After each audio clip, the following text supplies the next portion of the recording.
Friends నమస్తే అండి, నా పేరు Lakshmi. Welcome to Lakshmi channel అండి. ఈ ఫ్లవర్స్ చూడండి ఎంత అందంగా ఉన్నాయో, కనులకి ఎంత ఇంపుగా ఉన్నాయో. ఆల్మండా ఫ్లవర్స్ అంటారండి. ఈ మేడ మీదకి రాగానే చాలా అందంగా కనిపిస్తాయి. చిన్న చెట్టు అండి ఇవి. చెట్టు నిండా పువ్వులే ఉన్నాయి. ఇవి ఉండడం వల్ల, ఈ పువ్వులు ఉండడం వల్ల హనీబీస్, సీతాకోక చిలుకలు అట్రాక్ట్ అవుతాయండి. దానివల్ల మనకి లాభం ఏంటంటే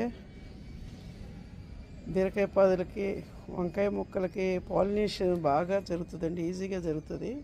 చక్కగా ఇలాగా అట్రాక్టివ్ ఫ్లవర్స్ మన మిద్దె గార్డెన్ మీద ఉంటే చాలా అందంగా ఉంటాయి. వాటి వల్ల చాలా లాభాలు కూడా ఉన్నాయి మనకి.